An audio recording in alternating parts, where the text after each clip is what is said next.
I'm a total introvert, but I somehow gave birth to a social butterfly. If I take my eyes off her for a second, she's already latched onto my longtime crush, sweet-talking him. Mister, my mom kisses your picture every night. She's kissed the part with your mouth so much, the photo is starting to wear out. Cut to the chase and just be my dad already. Grant gave me a long, heavy look, his dark eyes filled with an emotion that said he understood everything. My scalp tingled. My first instinct was to run, but he grabbed the back of my neck, his voice low and accusatory. After all these years, you finally decide to come back? The sudden ringing of the doorbell woke me up, and I stumbled out of bed to open the door. The next moment, a tall, drunk figure pressed down on me, his voice low and hoarse, tinged with disappointment. Didn't you say you were coming tonight? Grant? My mind was a mess. Wasn't he supposed to be confessing his love to his childhood sweetheart tonight? But he didn't give me a chance to think. Because very quickly. And then. The next day, as dawn broke, I felt stuffy, like I was being held down. I pushed instinctively, and the feel of warm skin sent a jolt through my brain. The ghost of his hot breath seemed to linger on my ear, hazy and dreamlike. I carefully opened my eyes, and sure enough, there was Grant's handsome face. I sucked in a sharp breath. As my mind raced, I slowly began to inch my arms and legs away. The moment I was free from his embrace, I scrambled out of bed to escape, only to trip and fall flat on the floor. Crap. The pain brought tears to my eyes. But I bit my lip, not daring to make a sound, and quickly got up to get dressed. My back ached, my legs were cramping. For the first time, I cursed Grant in my head. After I got dressed, I caught a glimpse of myself in the mirror. My neck was covered in red marks that my collar couldn't hide. I cursed him again. I turned to look at Grant, still lying in bed. He must have been really drunk because he was fast asleep. The blanket had slipped down to his waist, revealing a large expanse of smooth, toned skin and well-defined muscles. I leaned over to pull the blanket up for him. As I did, I noticed even smaller marks on his neck, which made the tips of my ears burn. I tried to rub them away, only to realize they wouldn't come off. Instead, my fidgeting almost woke Grant up. My application to study in the UK had already been approved. I gritted my teeth, grabbed the suitcase I'd packed the day before, and bolted. As the car drove smoothly toward the airport, I stared out the window at the passing trees, not daring to think about anything at all. 5 years later, in a small diner. At the next table, a child was crying his eyes out, drawing glances from everyone around, but his mother just kept playing on her phone as if she couldn't hear a thing. Thinking about my own recent comic being plagiarized, I felt a surge of irritation but didn't dare say anything. Then, I heard a small, angry voice that cut right through the crying. "Hey, little buddy. Stop crying. Ma'am, you need to deal with him. If that doesn't work, just give him a spanking." I quickly clapped my hand over my daughter Bella's mouth. Her outburst made everyone around us start laughing. The other mother shot me a dirty look, then picked up her child and left. I finally breathed a sigh of relief. "Bella, honey, eat your food," I said patiently. But it wasn't long before I heard her loud, clear voice again. "Mister, why are you smoking? Mister, don't you have any manners?" My heart hammered in my chest. I turned my head and saw a huge, burly guy glaring at me. I forced a smile, and without waiting for her to finish her food, I scooped her up and made a run for it. As we were leaving, I heard the little rascal on my shoulder shout one more thing, "Mister, you should quit. You'll get lung cancer." I picked up the pace, terrified the guy was going to chase us out and teach us both a lesson. What's it like for a socially anxious mom to have a social butterfly for a daughter? Let me tell you, I live in a constant state of fear. I have 3 phrases ready at all times. Whose kid is this? I don't really know her. If you hit her, you can't hit me, okay? Mommy, why did we stop eating? Bella looked at me innocently. Her 2 little pigtails bounced. She was too cute for me to get mad at, so I tried to reason with her. That man was huge. Mommy was scared he'd hit us. We could just call the police. By the time they got there, Mommy would already be disabled. Then you could call 911. What if he killed me? I know this one. I saw it on TV. You have to call the funeral home and the insurance company. You made me the beneficiary, Mommy. Just be quiet. I honestly have no idea how an introvert like me and a cool, stone-faced guy like Grant could produce such a clever, extroverted chatterbox. We arrived at the Sterling Tower. It was bustling with people, so I put Bella down and held her little hand tightly. She patted my hand like a little adult. Don't be nervous. I'm afraid you'll get lost, I said, trying to save face. The little rascal pouted but didn't argue, pulling me toward an empty elevator. I followed obediently while pulling out my phone to find the address my editor sent me. What can I say? I have no sense of direction. The sound of many footsteps approached from a distance. I instinctively turned my head and saw Grant, tall and imposing in a tailored suit, surrounded by a group of people. He was wearing a sharp black suit, and even standing still, he had an undeniable presence that drew everyone's attention. I froze for a second, then quickly looked down. I'm invisible, I'm invisible, I'm invisible. He can't see me, he can't see me, he can't see me. He has bad eyesight, he has bad eyesight, he has bad eyesight. The seconds ticked by like torture, but nothing happened. Just when I thought my prayers were working, a child's voice shattered the silence like a thunderclap. Mommy, look. That handsome man looks just like your phone wallpaper. I didn't dare turn around. About 10 seconds later, a familiar voice spoke from just behind me.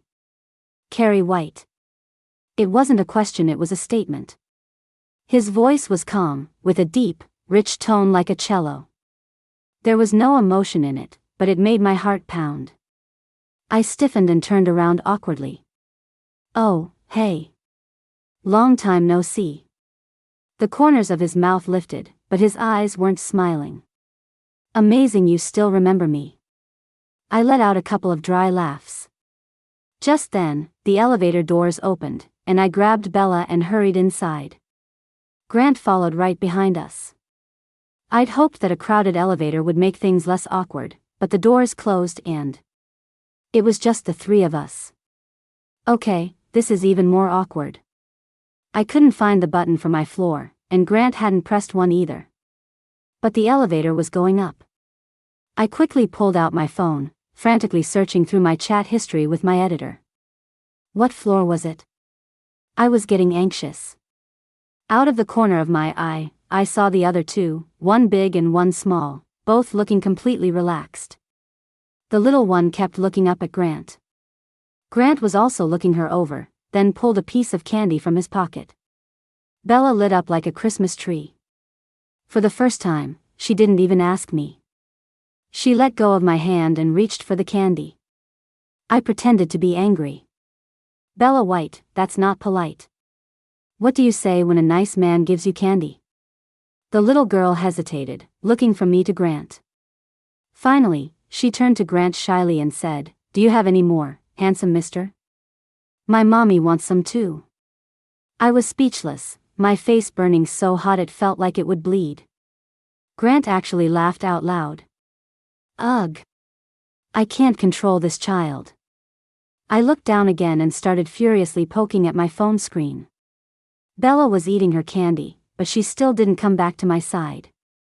I couldn't resist sneaking a peek and saw that she was now holding Grant's hand. No. Let go of him. Bella, oh, Bella. Your mother has been dying to hold that hand for almost a decade. But what really drove me crazy was when she started whispering to Grant. Handsome mister, I'll tell you a secret. My mom kisses your picture every single night. She's kissed the part with your mouth so much, it's practically rubbed off. So cut to the chase, be a man of your word, and just be my dad already. Grant shot me a heavy look, his dark eyes filled with an emotion that said he understood everything. Bella White. I am going to explode. Tonight, either you die, little girl, or I live. If I don't spank your little butt raw when we get home, my last name isn't White. Grant was still staring at me, making my scalp tingle. The elevator doors opened, and without even checking the floor number, my first instinct was to run. But he grabbed the back of my neck, his voice low and accusatory. After all these years, you finally decide to come back? I stood there like a quail, unable to say a word. As the doors started to close, Grant stuck his long arm out to stop them. He pushed me out, then pulled Bella out with him. This isn't our floor, I whispered. You're in the chairman's private elevator. It doesn't stop on other floors. Keep up, he said flatly. No wonder it was empty. Grant took off his suit jacket and handed Bella a carton of milk. She looked at me with a gleeful grin, and I shot her a glare, silently telling her to shut up. I'm the lawyer for the Starlight, plagiarism and copyright infringement case. Oh. Then it hit me. But didn't you say this is the chairman's office? Then He gave me a cool look but didn't answer. I sat stiffly on the sofa, not daring to ask any more questions. Let's talk about your problem, Grant said, loosening his tie, all business. Okay, right. So, over 300 of my original drawings were. He cut me off before I could finish. Is this your daughter? You got married. Why wasn't I invited? His expression was incredibly cold, his lips pressed into a thin line. Oh, that kind of problem? I felt a pang of guilt and mumbled a noncommittal trying to figure out how to explain. I was a nervous wreck. But Bella, sitting next to me, took a sip of her milk and said boldly, Don't be mad, handsome mister. She didn't invite me either. I mean, would have if I could have. Grant's expression didn't soften. His gaze was intense as he continued, What did she mean by all that? Are you planning to have an affair? I was still trying to think of an answer. The little rascal next to me raised her hand with a question.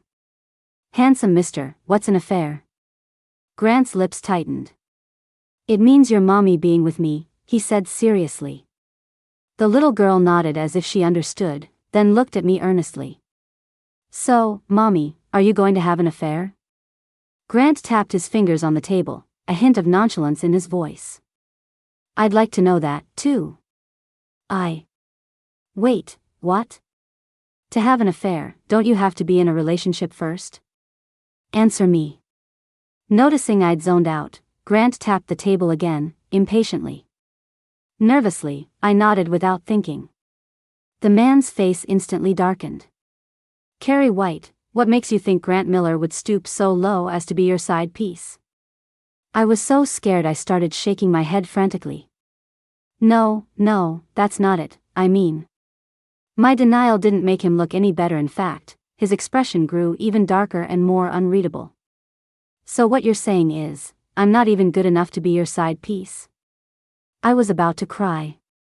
It was a lose-lose situation. I looked around desperately for my little hero, Bella. I found her plastered to the window, staring at a Ferris wheel in the distance.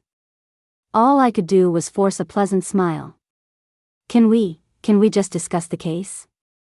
It's so hard to make a living, and with all the plagiarism, we're so broke at home. I tried to play the victim card, but Grant just crossed his arms and studied me, his message crystal clear.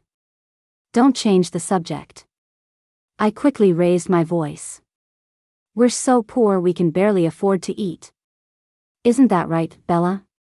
The little girl heard her name and turned around. After sizing up the situation, she put on her best puppy dog eyes and said pitifully, Mommy, I'm hungry. With Bella as my witness, my credibility shot up. Grant didn't press the issue. What about her dad? I mean, Grant paused, as if the words were hard to say. Your husband. Great. I just dug myself into another hole. I was so nervous I started to sweat. He doesn't make any money. A small smirk appeared on Grant's lips, followed by a soft scoff, but his voice was laced with a serious, cold edge. "Then tell me, what did you see in him?" I carefully looked up, not daring to meet his eyes for too long, and tentatively replied, "His face?" "Shallow." Grant's voice was ice cold. The air turned quiet. After a long moment, he spoke again. "Is his face all you care about?" I pressed my lips together, quickly glanced him up and down, then lowered my head as if I was about to make a huge confession. "And his body?" I heard a loud thump as a file hit the table. Grant's voice turned frigid. "Back to the copyright infringement case. According to Section 217 of the Copyright Act, for-profit infringement of copyright or related rights constitutes a violation. Please clarify which of the following categories your case falls under. Additionally, please state the exact date you discovered the infringement, whether you have preserved evidence, the approximate monetary damages with a range, and whether you are open to an out-of-court settlement." The barrage of legal jargon left me stunned. My mind started to drift. The sunlight was beautiful today, illuminating the side of his handsome face. His eyes were as dark as ink, shrouded in a mist I couldn't quite see through, but they seemed to hold a gentle, warm light. Just like before. Thump, thump. I could feel my temperature rising. Grant seemed to notice. He leaned in closer, hissing each word through gritted teeth. "So, Ms. White, are you staring at me like that because you think my face is acceptable, too?" Grant's sudden dark mood made me even more anxious. All I could do was timidly raise my hand. "Speak." "Grant." Grant cut me off. "Please call me Mr. Miller." I quickly corrected myself. "Oh, Mr. Miller, could you please speak a little more slowly?" "No." "Then could you get me a lawyer who speaks more slowly?" Grant let out a cold laugh, his voice rising slightly. "Lawyers like me average 10 grand a case. You think you can afford to shop around?" I didn't say another word. Grant said he needed to collect evidence, so I had to come in regularly to go through pirate websites and organize the links. As an introvert, I avoid leaving the house whenever possible. I tried to explain to Grant that I could do this kind of work from home.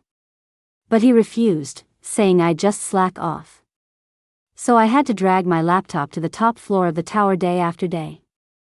When I walked in today, I saw Grant sitting in his chair, head in his hands, looking pale. Bella immediately ran over to him, worried.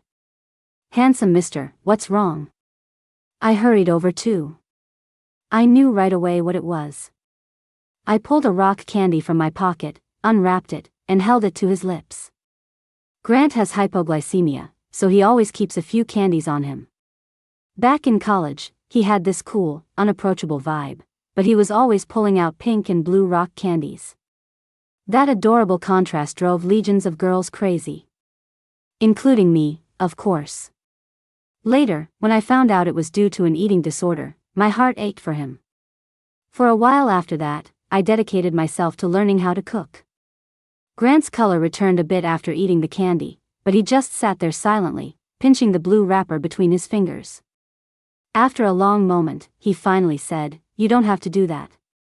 I was turning on my computer and paused when I heard him. I thought he was just being polite, so I said, "It's fine. You gave Bella candy last time. Just think of it as me paying you back." Grant's smile froze on his face. Even Bella rolled her eyes at me. Did I say something wrong? I'm so small, pitiful, and helpless.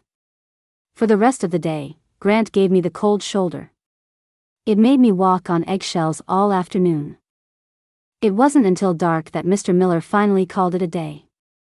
I rubbed my shoulders and held Bella's hand, wondering if this was what it was like for everyone who hired a lawyer. The moment we stepped outside, the air was heavy and damp. The sky was dark and looked like it was about to collapse.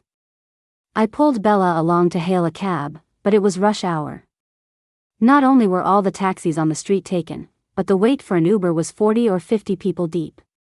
We finally found a bus stop, but every bus that came was too packed to get on. By the time we decided to look for the subway, the rain was coming down in sheets.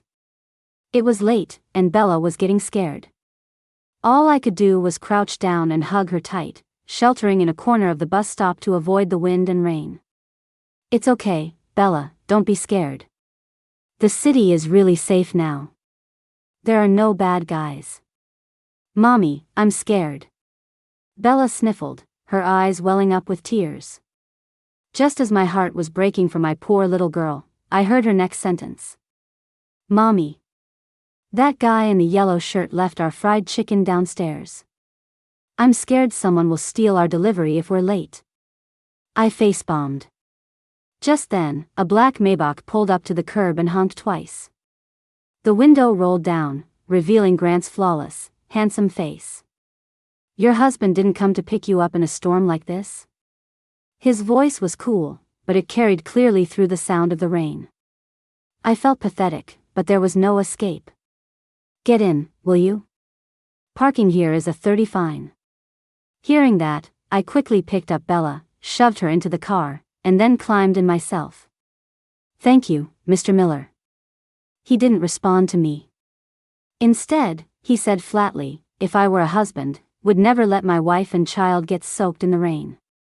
His voice seemed to drift from far away, reaching my ears as if through a thick fog. But what I was really focused on were the few specks of mud splattered on the brand new white carpet at my feet. They were so out of place. The pristine white carpet must be so disappointed. The dirty mud spots felt even more insignificant. Carrie White, can you please stop zoning out? I snapped my head up and met his dark, intense eyes in the rearview mirror. Well, they must be very happy then. I heard myself say. Grant fell silent. Bella was asleep in my arms. The car was quiet, but I felt suffocated. The whole way home, I kept wondering what to do about the mud on the carpet.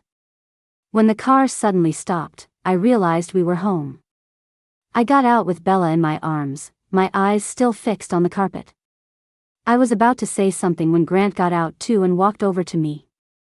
What's wrong? I don't know when she woke up, but my little girl piped up in a sleepy voice. Thank you for the ride, mister. Come on up to our place. I'll treat you to a juice box. Alarm bells went off in my head, and I scrambled to cover her mouth. Okay. No, don't. He's here, it wouldn't be right.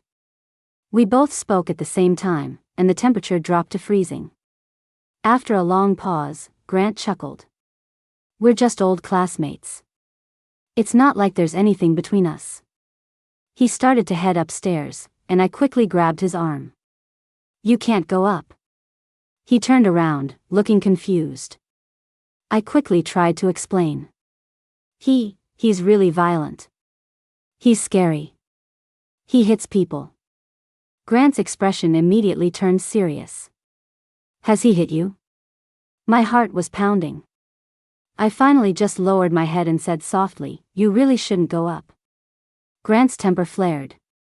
He paused for a moment, then said, word by word, Carrie White, are you out of your damn mind? My silence completely infuriated Grant.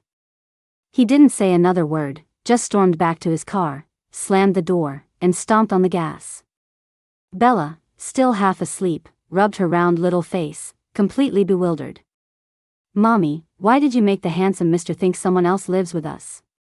I put on a serious face. Your handsome mister is a lawyer. If he finds any clues, he might try to take you away from me. The little girl looked exasperated. Then why don't you two just get together? What do you know, you're just a kid. The divorce rate is so high these days. And your handsome mister is a lawyer. What if he fights me for custody of you? Isn't it better if you're all mine? Bella thought about it for a while and then concluded, Mom, you don't do much, but you sure do think a lot. Her words hit a little too close to home.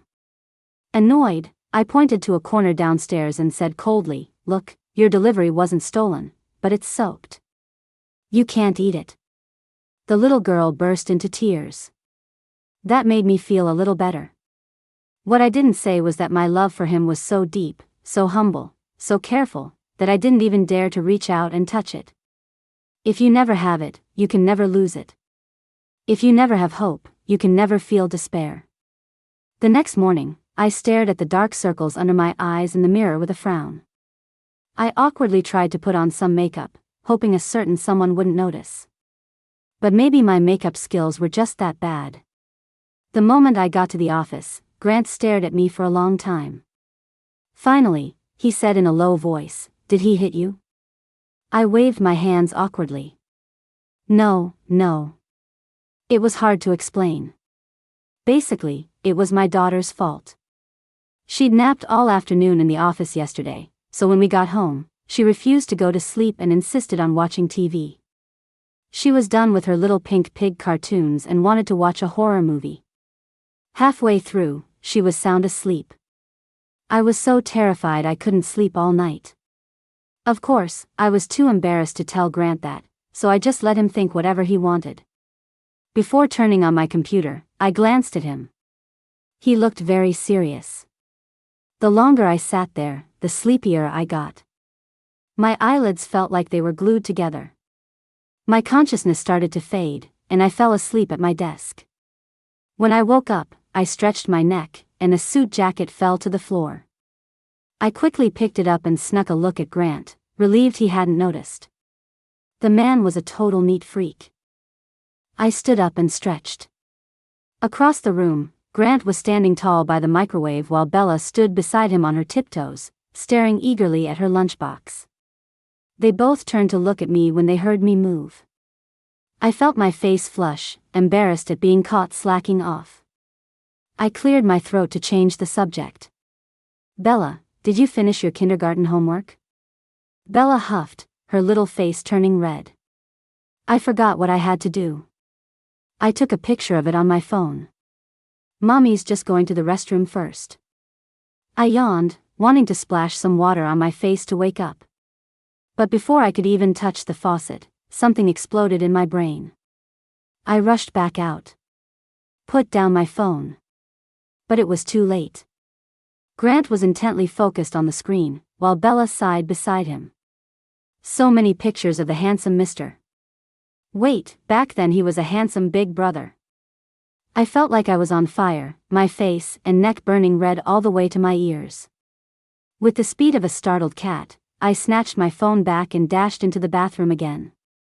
I took deep breaths in the bathroom and gave myself 1,000 mental pep talks. Only then did I walk back out. The office was peaceful, as if nothing had happened. I walked closer to see. Bella was holding the bento box I'd made when I was still awake this morning, a feast for the eyes and nose. In front of Grant was a takeout container, looking rather pathetic. He ate extremely slowly, reading the financial news at the same time. When he finally put down his chopsticks, only a few bites of vegetables were gone. I felt a little bad. "You know, I could bring you a lunch tomorrow, too?" Grant nodded. It was as if he'd been waiting for me to say that. Bella glanced at Grant's leftovers with a look of disdain. "Mister, being a picky eater is not a good habit." I don't know if it was because she didn't call him handsome this time. But I felt like Grant looked a little hurt. He picked up his chopsticks again but couldn't seem to take another bite. Bella sighed dramatically and picked up her little spoon. "Handsome mister, here. This is my mommy's heart." "Bella, be clear. That's just a heart-shaped egg mommy made." Grant ignored us, a smile playing on his lips. "Thank you, Bella. I'll accept it." I thought that was just a small moment. But that night, I got a notification for a new post from someone I follow closely on social media. It was Grant's private account. He hadn't posted in a long time. I wondered what it would be. Curiosity got the better of me, and I tapped on it. I saw a sentence that was so unlike him. "The one who isn't loved is the third wheel." A sentence like that could easily make someone get the wrong idea. I stared at it all night, and my final conclusion was, don't get the wrong idea. The next day, I showed up at the office again with my amateur makeup job. Grant gave me a cold look. "We have a staff meeting today. Let's have dinner tonight. There's something I need to talk to you about."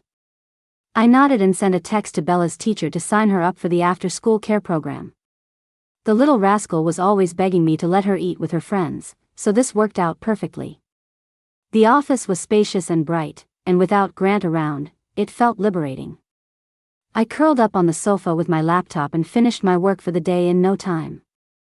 I even had a moment to brainstorm some new characters and plot points for my comic. Suddenly, a woman walked in without knocking. Her face went cold when she saw me. "You again? You just don't give up, do you?" I immediately stood up. Then, as if she remembered something, she smiled. It was a smile full of contempt as she walked toward me, step by step. "Your methods have gotten more sophisticated. You know to come straight here now. So even after 5 years abroad, all you know how to do is play the pitiful, innocent victim? It's truly. You were born, but you clearly weren't raised." Her words were like needles, plunging me into an icy abyss. I wanted to say something, but my mouth wouldn't open. I wanted to run, but my feet were rooted to the spot. My body was trapped, but my soul had already hidden itself away. Just like 5 years ago. Just like all the other times I'd faced such malice. All I ever wanted to do was run. Tiffany's smile grew wider. She pretended to study the original drawings on the table that I had spent so much time on. My heart lurched. I instinctively reached for them, but she tore them to shreds in one swift motion. "Stop clinging to him, Carrie. We're getting engaged soon." Then she picked up the office intercom. "Ms. Lee, there's some riffraff in here. Could you please show them out?" "That's okay, I'll just..." I started to walk out, but she stopped me. "Wait, take your trash with you." She pointed her chin at the torn drawings on the floor. In that moment, the shame was overwhelming. Then, Tiffany laughed, satisfied. "I'm just kidding. You can go. I'll call housekeeping." The secretary, Ms. Lee, walked in and paused when she saw me. "What's going on?" I didn't say anything and just hurried out. I didn't slow down until I reached the stairwell. After a few deep breaths, my body finally stopped shaking. I grew up in an orphanage and was bullied a lot. There was another girl just like Tiffany who did things that were even worse. I couldn't fight back, and no one ever stood up for me. Over time, I got used to running away from problems. As an adult, I knew it wasn't right, but the physical fear was something I couldn't control. I hugged my knees in the corner for a while and scrolled through my phone to distract myself. I happened to see a message my editor had sent me before. "Sterling Tower, Building B, 32nd floor, Legal Department." I walked down the stairs, floor by floor, and my heart gradually calmed. I opened the door to a clean, bright office. A sign around the corner clearly said Legal Department. People were bustling around, too busy to notice me, which made me feel a little more comfortable. I looked around and finally spotted a young lawyer who didn't seem too busy, so I cautiously approached him. "Hi, sorry to bother you.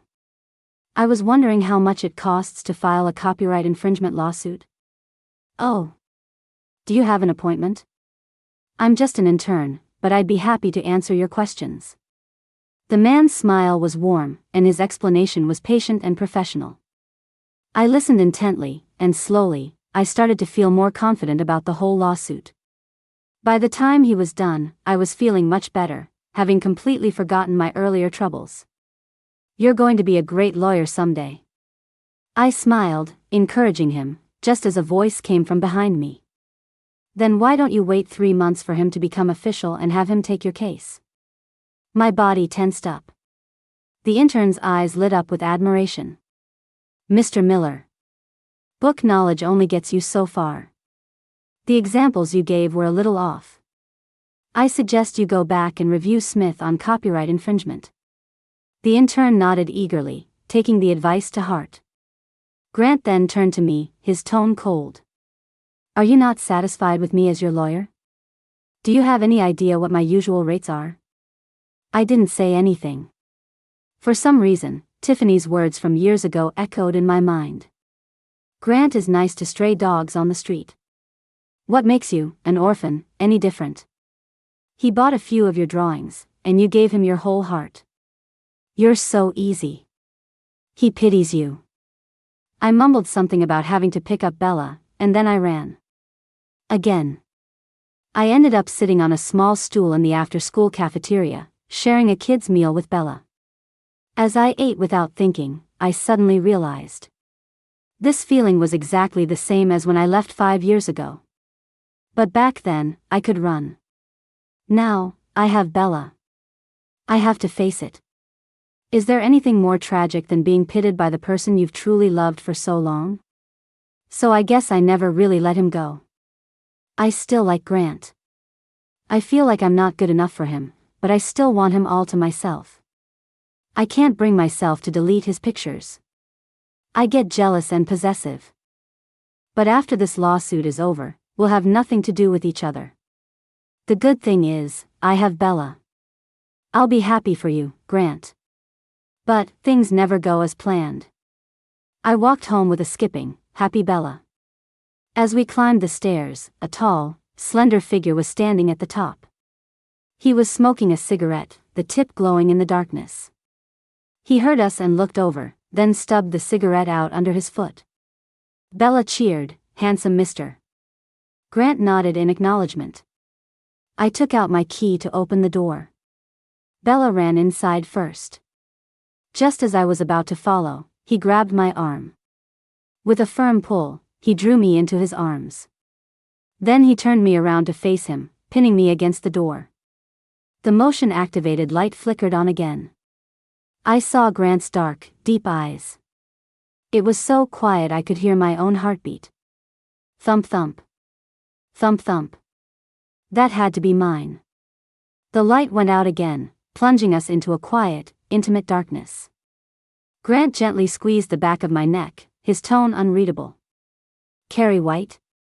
Like a lamb to the slaughter, I meekly replied, "Yes." "You stood me up." Again. His voice was low and soft, as if he were suppressing some deep emotion. "Don't you have anything to say?" He stared at me intently. My throat felt tight. There were so many things I wanted to say, my mind was racing, but the only words that came out were, "Littering a cigarette but is a $50 fine. Can you please pick it up first?" Grant was probably speechless.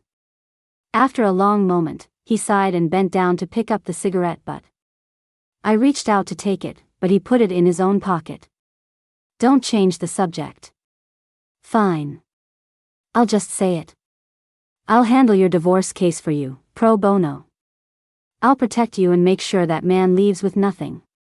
And then. Grant paused. I could feel his palm getting warmer. "And then you'll be with me. Whatever he has, the face, the body, I have it too." I don't know if it was his mesmerizing voice, but I felt like Grant was putting me in a trance. I wondered if any of this was real. "Grant?" I said, testing the waters. "What is it?"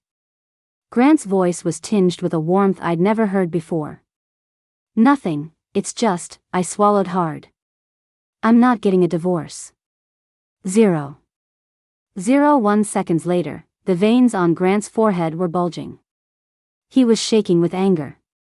"Carrie White. Are you out of your damn mind? What is so great about that deadbeat, abusive loser that you're so loyal to him? I must be a real masochist to keep chasing after you while you give me the cold shoulder. If you're so determined to stay with him, why do you still have my picture on your phone? Fine. You don't want a divorce today? Then you better hope I don't hear about you ending up in the hospital and needing a criminal lawyer one day." I was stunned. This was the first time in the 10 years I'd known Grant that he had completely lost his composure. "What do you mean, beaten?" I asked, confused. "Still pretending. You've been covering it up with makeup for days." "That's..." He cut me off coldly. "Don't bother explaining to me. I was being delusional. Your life has nothing to do with me. Even a saint has a breaking point, and even a rabbit will bite when cornered." I yelled back, "You're about to get engaged to that beautiful girl. Your childhood sweetheart. A match made in heaven. Why are you even bothering with me?" I don't need your pity. Grant froze. Wait, when did I get engaged? Still playing dumb. I let it all out, unleashing all the emotions I had bottled up for years. Tiffany told me. She said she's perfect in every way and I'm not good enough for you. She said you only help me because you feel sorry for me. And you've never once raised your voice at her. But you're always yelling at me. My voice got quieter and quieter until it was just a pathetic whimper. I was embarrassed to even hear myself. But the emotions were overwhelming. I couldn't stop them. A few tears even escaped. Seeing me cry, Grant panicked and started clumsily wiping my tears away. Why would you listen to anything she says? I don't raise my voice at her because I can't be bothered to talk to her at all. I yell at you because you don't listen. What pity. It's worry. Do you have any idea how much trouble you are? You're like a little rabbit. In school, I was always worried someone would bully you. Now I have to worry about your comic, your family. If I hadn't pushed for it, do you really think a small-time case like yours would have landed on my desk? Do you see how much I care about you now? His direct confession made my ears burn. My heart felt full, but I was also anxious. Grant took a deep breath, his voice softening. You being angry means you care about me too. So listen to me. Let's be together, okay? I couldn't stop the smile from spreading across my face, and I nodded without thinking. And then, get a divorce. I'll take care of you, and I'll treat Bella like my own daughter. My smile froze. Seeing my reaction, the light in his eyes faded. He said patiently, Is there another problem? I shrank back a little, timidly raising my hand. You have to promise not to hit me when I tell you. Grant's eyes were fierce. After a long moment, he bit out a single word, speak. I pressed myself against the door, clutching my pounding heart. It's just, I can't get a divorce. Because I was never married. The moment the words left my mouth, Grant's face turned ashen. He looked angry enough to murder me on the spot. You love that man so much? You'd have his child without even being married? I stammered, unable to speak. I was wondering if he would actually kill me for dropping 2 bombshells on him in one night. But Grant didn't give me time to hesitate. Who is he? Don't make me find him. I lowered my head, gritted my teeth, and said it. It's yours. That night, 5 years ago. Don't you remember? After a long silence, I heard him whisper almost inaudibly, so it wasn't a dream. What? I wasn't sure I'd heard him right. Suddenly, an intense, unreadable fire ignited in Grant's eyes. Then let's get married. You're crazy. But Grant just shook his head. We've already wasted 5 years. The air fell silent again. I think we both need to calm down. Give me a specific timeline. I don't know. Then before the court date next week. I didn't understand why Grant, who was always so logical and composed, was suddenly being so impulsive. But I didn't want him to propose just because of Bella. I didn't want him to regret it later. Besides, marriage is about 2 families. Grant's family was prominent and wealthy, they would never approve of me. I doodled with a pen, creating nothing but a mess of tangled lines. I heard footsteps outside the door again. Ever since the incident with Tiffany, whenever Grant was out, I would sit on the floor in the farthest corner with my iPad, drawing. That way, if anyone came in, would see them first. It was a middle-aged man. He had a strong resemblance to Grant, he must be the chairman. He scanned the room and his eyes locked on me. He was an elder, so I quickly stood up and walked over. I didn't know you were coming. Sit. He sat down on a nearby sofa, his expression stern. According to the usual script, he was supposed to hand me a check and tell me to leave his son. As I cautiously sat down, I was already imagining the number and how I would accept it. If it was enough for me to continue being a stay-at-home introvert for the rest of my life and raise Bella comfortably. Grant, I'm so sorry. But his first words were, when are you two getting married? How will you do it? Where? We need to discuss it. I swallowed hard and slowly replied, I don't have any parents. And we're not even sure we're getting married. I don't think I'm good enough for your son. The chairman snorted. You're Carrie White, right? I was surprised. You know me? I didn't want to, the chairman retorted, then his tone shifted, becoming lower. My son, Grant, is a prodigy who excels at everything. A man like that has never asked me for anything. His volume suddenly rose. But the year you left without a word, he actually begged me to use my connections to find you. My fault, I apologized instinctively. He frowned at me. Why are you so timid, like a rabbit? His tone softened a bit. Tiffany knew I was looking for you and came to me. She said some unpleasant things. I knew you dropped out of school, were unmarried and pregnant, and working as a waitress. I thought to myself, how could my son, my heir, grovel for a woman like that? I told him I couldn't find you. He spent the next week drinking himself into the hospital with a bleeding stomach. I thought he'd get over it, but he never forgot you. I've been keeping an eye on you. As soon as your case came in, I put it on his desk. Forgive me. I've worked my whole life for this, and I don't want my son to be deceived. I had no idea all of that had happened. Then the chairman continued, please, I'm begging you, old man to young woman, just settle this already. Everyone in our circle is whispering about whether he has performance issues. Even worse, some of the other CEOs get together and laugh at me, asking if he's into men. The chairman slammed his hand on the table, furious.